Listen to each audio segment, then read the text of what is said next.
asalaamaaleykum mbokk yi ma la Tata Thérèse fii ci Vitef Cuisine nuyu naa leen ku ci nekk turam ak santam ma di leen jox seen wàccuwaay waa mbokk yi nag tey moom dañuy indil tey ceebu ganaar bu ñu orné mu nekk ceeb bi nga xamante ne dina baax ci événement surtout ñu ngi nekk ci préparation fête yi mi tabaski ak 15 août donc Vitef daa ànd tey ak yéen mu proposé leen tey benn si recette am muy ceebu ganaar bi nga xamante ne dañ koy orné ba mu oboj comme ni ñu koy waxee.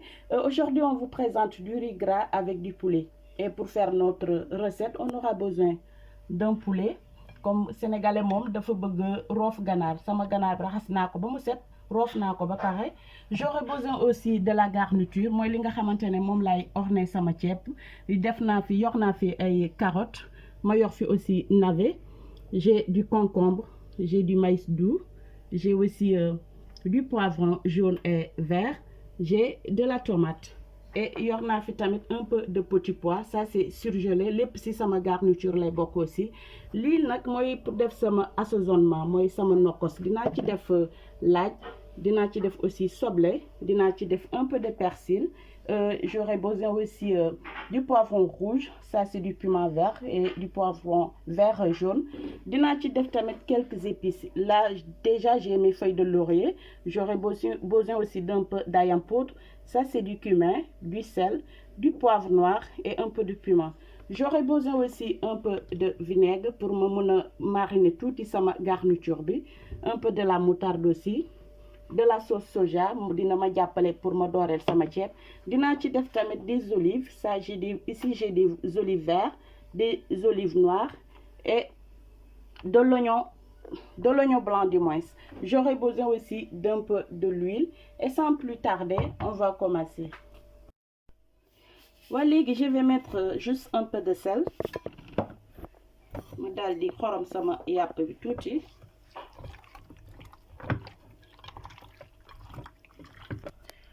Léegi damay ñëw ma saaf sama ganaar, je vais frire mon poulet.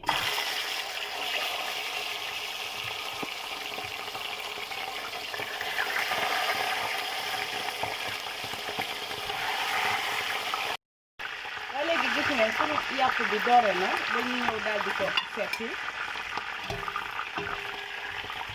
Masha Allah. waa mbokk yi gis ngeen comme léegi seppi nañu sunu yàpp maintenant on va préparer notre assaisonnement dañuy defar sunu nokkos bu gaaw. Je mets l'ail, je mets les oignons. ci nokkos bi aussi ku ci am kaani salade maa ngi ne kaani salade sax ku ci am kii oignon vert mën nga ko ci def.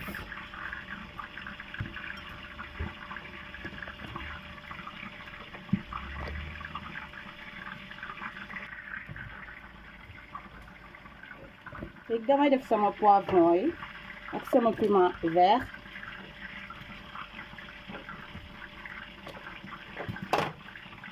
ma daal di ci def tuuti persil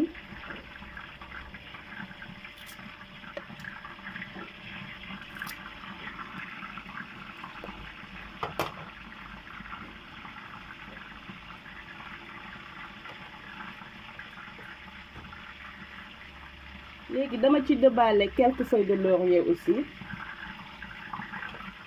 Je mets mes épices voilà.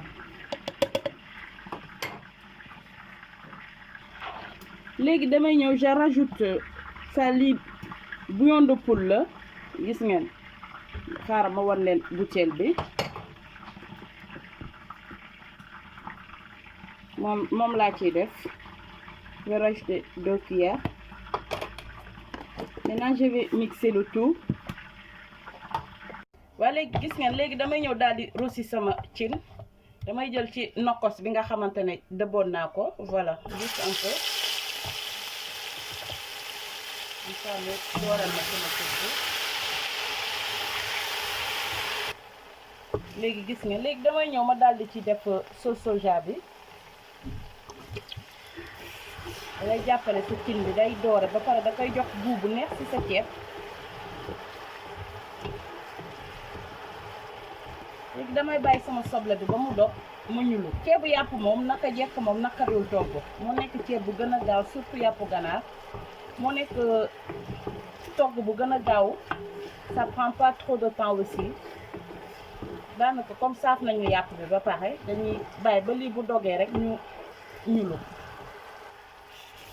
waa léegi gis ngeen sama cin bi dog na léegi damay ñëw ma ñulu waaye dinaa leen wan man nan laay ñulugee lu may utiliser pour ñulu gis ngeen fii moo nekk wanoon naa leen ko mooy bu may def cuisse de poulet yi grillé yi grillade cuisse de poulet bi gis ngeen lii laa muusaloon cuisse de poulet yi man toujours su ma muusalee muy yàpp dama koy jël ma daal di ko kiyaat togg ko ba mu ñeer comme ça après daf may def tamit beneen bouillon ma daal di ko teg lii soo ko amee yow nu mu tuddati encore sax li ngay def ci sa cin ci saf-safal daanaka du bëri gis ngeen léegi comme dama ko congelé woon moom laay jël ma daal di ko gis ngeen ñu liggéey sama ceeb sama cin bi du moins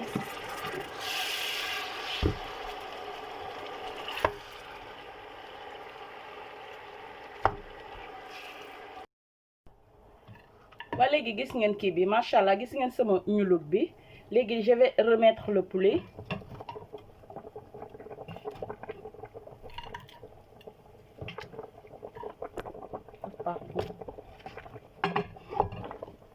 comme ça ma bàyyi ko mu gën a ñoraat bu baax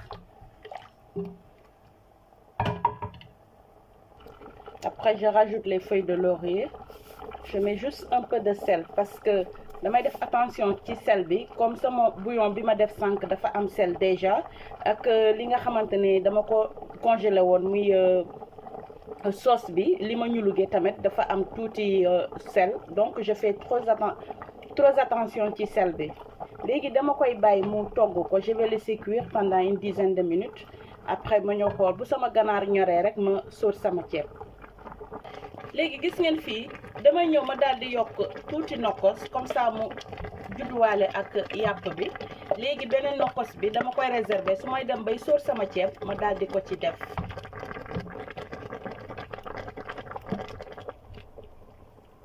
voilà maintenant je laisse cuire pendant une dizaine de minutes waa mbokk yi gis ngeen léegi dañuy ñëw ñu seppi suñu yàpp bi ñor na maintenant on va enlever la viande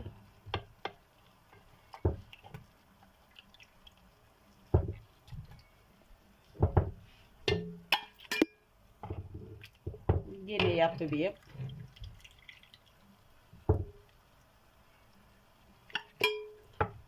su nekkoon yàpp nag wala yàpp xar mën nga ci bàyyi quelques morceaux comme ça nga sóoraale ko mais comme yàpp ganaar la da ngay daal di seppi lépp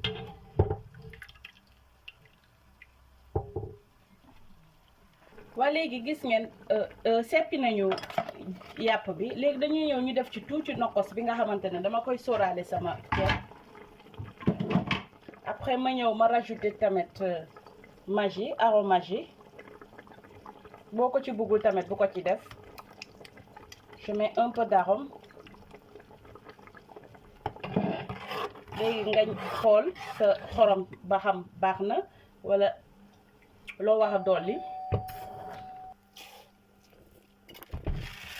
dama ñëw daal di sóor sama ceeb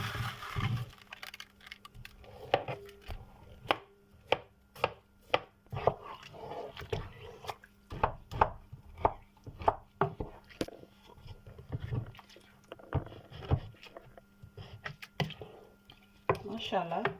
Maintenant, je vais laisser cuire pendant une quinzaine de minutes. Et reviens pour voir si c'est bien cuit ou pas. waa mbokk yi gis ngeen macha allah xool leen suñu ceeb bi nu mu dooree rek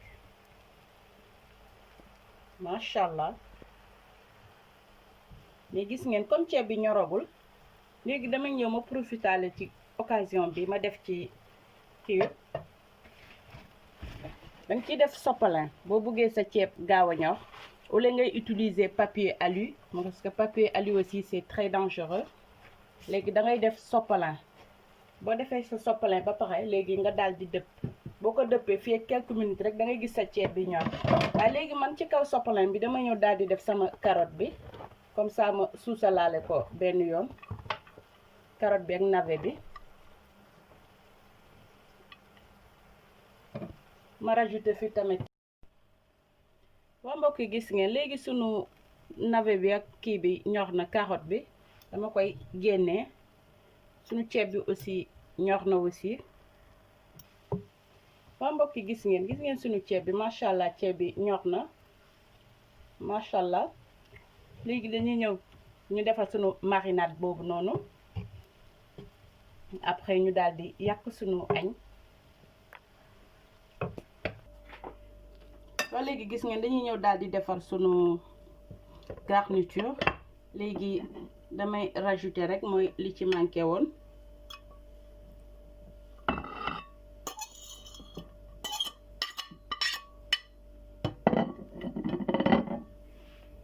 Après je vais juste mettre un peu de la moutarde. tuuti rek ngay def, jarul mi saf lu bare.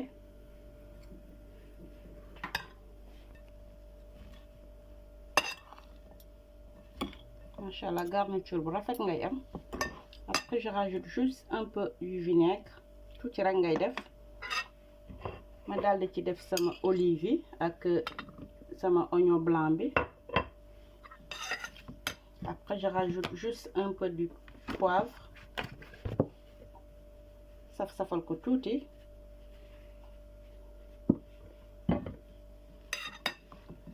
ko lii rek mën nga ko lekk sans ceeb.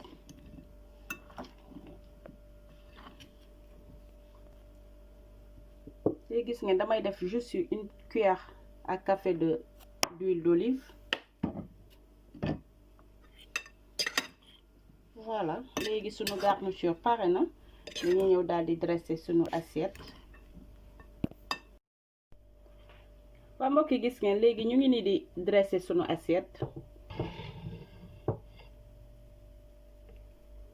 macha allah, ceeb bi odeur bu muy jille rek macha allah.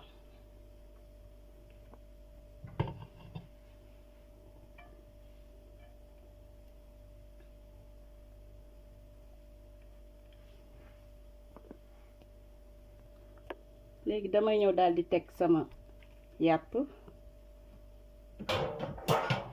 préparé woon sauce soble à côté. léegi damay ñëw aussi ma def ko ci. c'est la sauce d'oignon. moom dañoo togg ceebu suweer. ñu def tuuti soble rek. ku bëgg sauce aussi, ku bëgg soble mu dolli. léegi ma ñëw daal di def samay garniture.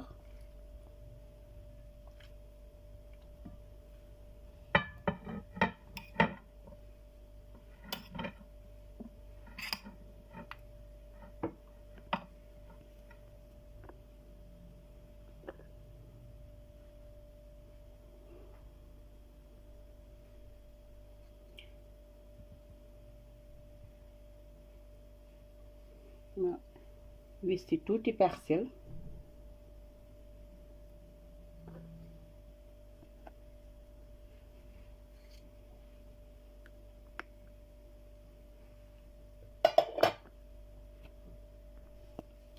voilà mbokk yi gis ngeen léegi pare nañu mooy sunu ceebu yàpp, sunu ceebu suweer laa ko mën a tuddee. macha allah, mu nekk ceeb bi nga xamante ne mën nañ ko togg aussi ci événement, surtout ak approche yu feeti. mën ngeen ci am idée ku ko bëgg a togg ci 15 août bi wala ci tabaski bi, pourquoi pas. am na ñu ko xamante ne dañuy bëgg lekk ceeb ba su tabaski. man di leen wax nag tey sama recette bi tey nag dama ko jagleel les grandes dames de Vernon, muy sama yaay yooyu nekk foofu. damay commencer sama yaay ba pare maman Gilette Tata jege. yow laa yàqal tey ci assiette bi ci sama recette du jour. di ko may aussi comme nee naa les grandes dames bëri nañu, du benn nit. di ko may aussi maman ñu koy woowee Georgette. may ko tamit tata Marie, may ko sama chérie ju baax jooju doon sama yaay aussi tata Tricia. ma di ko may bàjjan Taba, ma may ko tamit may ko taa Christine. di ko may yéen tamit samay cheikh abonné. di ko may tamit ku sës ci man muy sama frère Julien tey moom may naa la recette du jour bi. ma di leen wax nag bu leen fàtte di abonné, di partager. ma di leen jox dig daje fii ak beneen yoon ak beneen recette fii ci Vitef Cuisine. merci.